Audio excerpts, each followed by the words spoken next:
বিরুল নিয়ে আপনারা অনেকে চিন্তিত ছিলেন। আজ আপনাদের দেখাবো আপনারা কিভাবে বিরুলটা পূরণ করবেন। প্রথমে আপনারা পাসওয়ার্ড, ইউজার আইডি আর পাসওয়ার্ড দিয়ে লগইন করে নেবেন। লগইন করে নিয়ে এই পেজটা প্রথমে আসবে। এখানে আপনাদের ছবিটা অবশ্যই 300x300 পিক্সেলে দিবেন। ছবিটা যদি না করতে পারেন তাহলে আমাদের কমেন্ট বক্সে বলবেন, আমি দিয়ে দিব কিভাবে ছবিটা আপনারা 300x300 করবেন। মন্ত্রণালয় বিভাগ প্রতিষ্ঠানের নাম দেওয়া থাকবে, এটা পদের নাম জুনিয়র, হ্যাঁ, বাংলায় দিবেন, ইংরেজিতে দিবেন এবং এটা সনদ অনুযায়ী দিবেন। গ্রেড জুনিয়র টিচারের 16, আপনাদের গ্রেডটা একটু গুগলে দেখে নেবেন। নিয়োগ পরীক্ষার রোল নম্বর অবশ্যই বাংলায় এবং ইংরেজিতে আলাদা আলাদা দিবেন। আবেদনকারীর নাম দিয়ে দিবেন বাংলা এবং ইংরেজিতে। ব্যাচ 17তম, বাংলা এবং ইংরেজিতে। আবেদনকারীর জাতীয়তা, পরে হচ্ছে আবেদনকারী এনআইডি নাম্বারটা দিয়ে দিবেন আপনারা। আপনাদের পিতার নাম, পিতার পেশা, পিতার জাতীয়তা, পেশার বর্ণনা এক লাইনে আপনারা দিবেন আপনার বাবা মূলত কি কাজটা করে সেটা। পরে ঠিকানা দিয়ে দিবেন, অবশ্যই গ্রাম, পোস্ট অফিস, থানা সহ ঠিকানাটা দিবেন। পরে মাতার নাম দিবেন, মাতার পেশা, মাতার জাতীয়তা, পেশার বর্ণনা এক লাইনে দিবেন। পেশার বর্ণনাটা হচ্ছে এক লাইনে, যে কাজটা করে অরিজিনাল সেটাই দিবেন। ঠিকানা অবশ্যই আপনার মায়ের আইডি কার্ডের পিছনেরটা দিকে পরে দিবেন ঠিকানাটা। বৈবাহিক অবস্থা, নির্বাচিত প্রতিষ্ঠানের নাম, আপনার যে প্রতিষ্ঠান নির্বাচিত হয়েছেন ওই প্রতিষ্ঠানের নাম। এবং বিষয়টা হচ্ছে এখানে আপনারা সংরক্ষণ করবেন সবাই। প্রথমে আপনারা সংরক্ষণ করে পরে যাবেন পরবর্তীতে। আমি কিন্তু সংরক্ষণ করা, তাই আমি পরবর্তীতে দিয়ে দিলাম। পরে আবেদনকারীর বর্তমান ঠিকানা, জেলা, উপজেলা, ডাকঘর, পোস্টকোড ঝামেলা হলে গুগলে সার্চ করে নেবেন আপনাদের ইউনিয়ন দিয়ে, তাহলে পোস্টকোড চলে আসবে। ঠিকানা, যে ঠিকানায় বর্তমানে আছেন ওই ঠিকানাটা দিবেন। পরে আবেদনকারীর স্থায়ী ঠিকানার বর্তমান ঠিকানা যদি একই হয় তাহলে শুধু এখানে ক্লিক করলেই হবে। এখানে ক্লিক করলেও দিতে হবে না, কিন্তু আমার আলাদা আলাদা, তাই আমি আলাদা আলাদা দিলাম। কোথায় থাকি, সদর, ডাকঘর, পোস্টকোড, তারপরে হচ্ছে ঠিকানা সুন্দরনগর। এখানে অনেকেরই সমস্যাটা হয়, গত 5 বছরের 6 মাস যেখানে ছিলেন।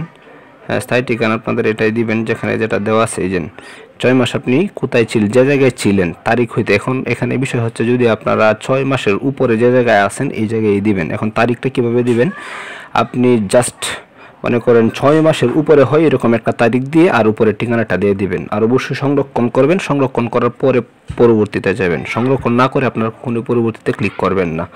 হ্যাঁ, এই যে আমার সংরক্ষণ করা ছিল তাই আমি পরবর্তীতে ক্লিক করলাম। এখানে জন্ম তারিখ দিবেন। হ্যাঁ, বাংলাদেশ, এটা তো জানবেনই আপনারা কী দিবেন। জেলা, উপজেলা, ডাকঘর, পোস্টকোড, ঠিকানা, শিক্ষাগত যোগ্যতা বাংলাদেশ। এই যে শিক্ষাস্তর মাধ্যমিক, এসএসসি হলে মাধ্যমিক, এসএসসি, ইন্টারমিডিয়েট আমরা দুটো দিচ্ছি। আর আপনারা যারা মাস্টার্স দিয়ে আবেদন করেছিলেন মাস্টার্স পর্যন্ত যাবেন। বোর্ড, রেজি, রোল নং যে কোনো একটা দেবেন, রোল অথবা রেজি। প্রতিষ্ঠানের নাম, যে প্রতিষ্ঠান থেকে পড়ছেন। সেশন, এটা সেশন আপনি যে সালে পাশ করবেন এর আগের সাল আর এই সাল মিলিয়ে সেশনটা হবে।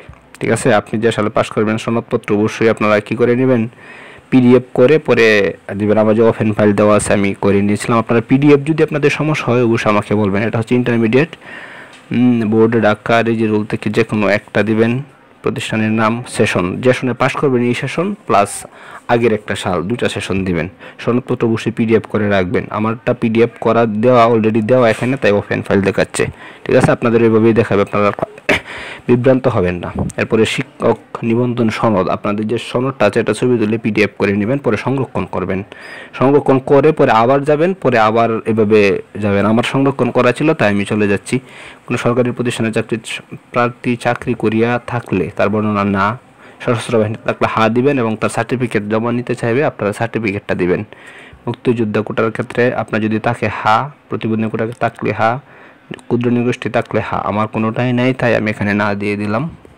হ্যাঁ, প্রার্থীর চরিত্র, পূর্ণ পরিচয় সম্পর্কিত এখানে আপনাদের গ্রামেরও দিতে পারেন, গ্রামের বাহিরেও দিতে পারেন, যে কোনো দুজনের নাম দিবেন। হ্যাঁ, আর ঠিকানা দিবেন। হ্যাঁ, দ্বিতীয় জনের নাম আমার পাশের গ্রামের ছিল, আমি দিয়ে দিলাম। আপনাদের ইচ্ছা মতো দিয়ে দিবেন। অবশ্যই ওনাদের সাথে যোগাযোগ করে দিবেন। নাম্বারটা নিয়ে ওনাদের সাথে যোগাযোগ করে দেবেন, সংরক্ষণে দিয়ে আপনারা সেভ করে নেবেন। এরপরে আপনারা পরবর্তীতে যাবেন। পরবর্তীতে কী আসে, ঘোষণা। এই যে এখানে ডকুমেন্টস, আপনাদের এনআইডিটা অবশ্যই পিডিএফ করে রাখবেন। আপনাদের পিডিএফ করতে যদি সমস্যা হয় আমাকে বলবেন, আমি ওই পিডিএফ সম্পর্কে একটা ভিডিও আপলোড দেবো। যদি আপনারা পিডিএফ না করতে পারেন কীভাবে করতে হয় ওই বিষয়ে আপলোড দেবো। অবশ্যই চোদেন ফাইলে চলে যাবেন। যদি পিডিএফ করা থাকে ফাইলসে যাওয়ার পরে আপনারা আপনাদের যেখানে জমা আছে, আমার ফাইল ম্যানেজারে জমা আছে, তাই আমরা ফাইল ম্যানেজারে চলে যাব। এই যে ফাইল ম্যানেজারে চলে যাব। এখানে আমি আগে থেকে এনআইডিটা পিডিএফ করে রাখছিলাম। এই যে ডাউনলোডস অপশনে যে আমার এখানে এনটিআর সেটে ছিল এসএসসিটাও এনআইডি। যে এনআইডিতে ক্লিক করার পরে সিলেক্ট অপশনে ক্লিক করব। এই যে আমার এই যে হয়ে গেছে, আপলোডিং হচ্ছে। Uploaded file size 84 KB। আপনারা যদি এই যে চলে গেছে, আপনাদের অবশ্যই এনআইডি আপলোড হয়ে গেছে। ফৌজদারি বা অন্য কোনো মামলা গ্রেপ্তার, অভিযুক্ত, দণ্ডিত হলে এখানে তো অবশ্যই না। এই যে ঘোষণাপত্র, আপনারা ঘোষণাপত্রতে এখানে আবার সংরক্ষণ করতে পারবেন না। এখানে ঘোষণাপত্রতে ক্লিক করার পর আপনাদের দাখিলে দিতে হবে এখানে। এখন এই যে দেখেন, আমি যদি ঘোষণাপত্রতে ক্লিক করে সংরক্ষণে দিই তাহলে বাহিরে চলে যাবে। হ্যাঁ, কিন্তু এখানে সরাসরি আপনাদের দাখিল করতে হবে। তাই আপনারা কি করতে পারেন, আগের যতগুলো ফাইল আপনারা পূরণ করছেন ফর্মটা, এটা খুব ভালো করে দেখে নেবেন।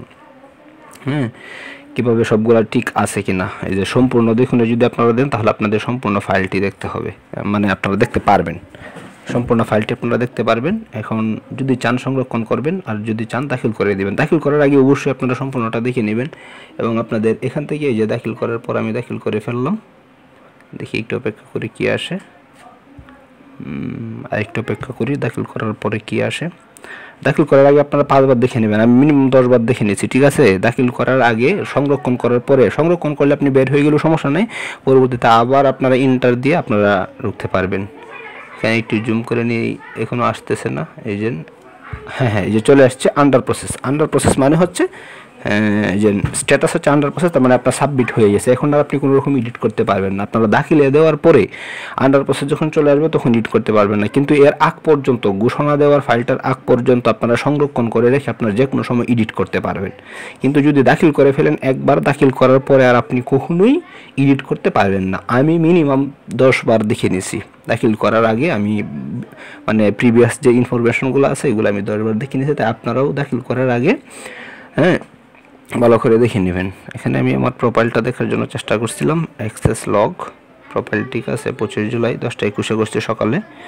সকাল করার চেষ্টা করুন, যেহেতু নেট সমস্যা আপনারা করে ফেলবেন। এখন তারা যেহেতু সময় বাড়াইছে, এখানে আপনাদের লেট করা উচিত হবে না। আমি একটু দেখি আবার গিয়ে নতুন করে, যে এটা